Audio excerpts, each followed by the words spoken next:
उनको ऐसा लगता है जितने भी विपक्षी हैं वही भ्रष्टाचारी हैं, जबकि बीजेपी में हम देखते हैं बलात्कारी से लेकर भ्रष्टाचारी हर कोई मिलता है। 2014 से पहले अगर आप देखो ना तो एक टाइम था कि आप प्रोटेस्ट कर सकते थे, लेकिन अब ऐसा हो चुका है इंडिया में कोई आप आंदोलन पे बैठ ही नहीं सकते। धारा 144 लगाई दी जाती है या फिर पुलिस आके पहले हाथ खड़ी हो जाती है, मतलब कोई खड़ा ही नहीं हो सकता, प्रोटेस्ट ही नहीं कर सकता। ये तो पूरा अंग्रेजों वाला दौर हो गया। चाहते तो केजरीवाल जी की गिरफ्तारी पहले भी हो सकती थी, क्योंकि ये जो शराब घोटाला ये 4 साल पहले का है, लेकिन अब जाकर ये डायरेक्टली चीज़ें करना, ये सारी चीज़ें साबित करती है कि दिल्ली में बीजेपी सरकार को थोड़ा सा खतरा नज़र आ रहा है, क्योंकि बीजेपी सरकार जो है दिल्ली में अपनी जगह बना नहीं पा रही है। केजरीवाल सरकार ने अपना यहाँ पर एकदम मजबूत एक अपनी जो जगह है बना रखी है, लेकिन बीजेपी का यहाँ पे जगह बन ही नहीं पाती कहीं से कहीं तक।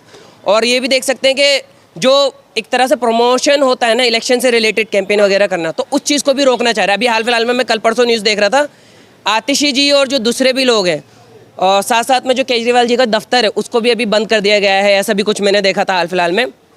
तो वो डायरेक्टली ये कर रहे हैं कि कुछ भी करके, जैसे कि कांग्रेस का भी जो अकाउंट है उसको भी फ्रीज़ कर दिया गया है साथ साथ, और केजरीवाल जी को जेल में डाल दिया गया। तो ये कोशिश ये है कि जितने भी प्रतिनिधि हैं अपोजिशन पार्टीज़ हैं उनको बंद कर दिया जाए, फिर उनको रोका जाए कैसे न कैसे करके। यानी कि जो इंडिया गठबंधन बनाया उससे डरी हुई है एनडीए से। पॉइंट तो यही आ रहा है कि कुछ भी करके आपकी बार 400 के पार, मोदी जी है क्या अकेला शेर सब पे भारी है? ये तो मीडिया कह रही है, और मीडिया किसकी है सबको पता है, इसकी है मीडिया, बीजेपी की है, सीधे सीधे समझ में आता है सबको।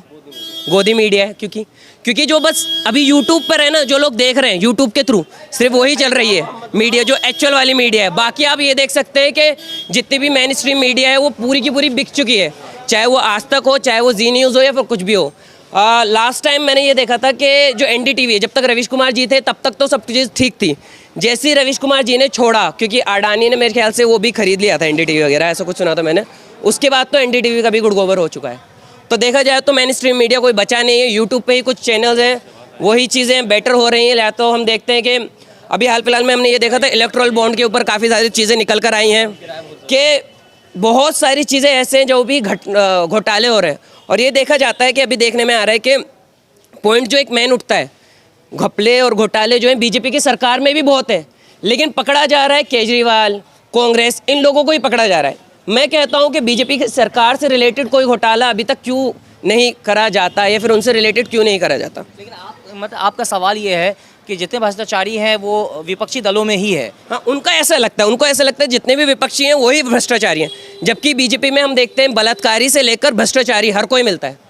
अभी हाल फिलहाल में ये जो हमारा रेसलर्स का जो आंदोलन हुआ था, उन्होंने काफ़ी ज़्यादा आवाज़ भी उठाई थी, उन आंदोलनों को भी दबा दिए गए, किसान आंदोलनों को भी दबा दिए गए। 2014 से पहले अगर आप देखो ना तो एक टाइम था कि आप प्रोटेस्ट कर सकते थे। 2014 से पहले आप अगर देख सकते थे तो हम देखते थे कि प्रोटेस्ट कर सकते थे। अन्ना हजारे ने एक बड़ा सा आंदोलन करा था, अनशन पे बैठे थे, इतना बड़ा आंदोलन हुआ था, और केजरीवाल जी भी बैठे थे, बहुत सारे लोग सपोर्ट में आए थे। लेकिन अब ऐसा हो चुका है इंडिया में कोई आप आंदोलन पे बैठ ही नहीं सकते।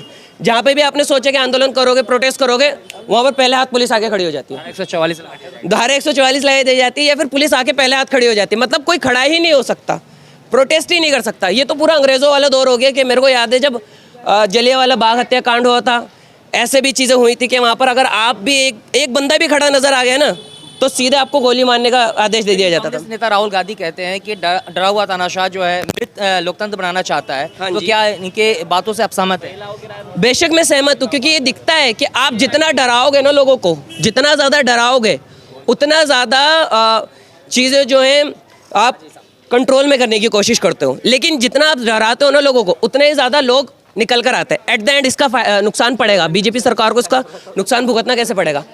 मेरे हिसाब से आपने केजरीवाल जी को बंद कर दिया, कांग्रेस का अकाउंट फ्रीज कर दिया, तो आपको ये नज़र आता है कि कहीं ना कहीं पब्लिक के सामने तो सब कुछ आ रहा है ना, तो पब्लिक तो अंधी नहीं है, वो आज देखेगी, कल देखेगी, परसों देखेगी, लेकिन अपने जो वोट है और उसको समझ में आएगा फिर वोट किसको देना है सही मायने में, ये चीज़ क्लियरली समझ में आ जाएगी। लोकसभा चुनाव 2024 में बदलाव होना चाहिए, बेशक होना चाहिए। क्या लगता है, मोदी नहीं तो सीधे मैं कहूँगा राहुल गांधी जी आना चाहिए, राहुल इंडिया गठबंधन आना चाहिए। हाँ जी, हाँ जी।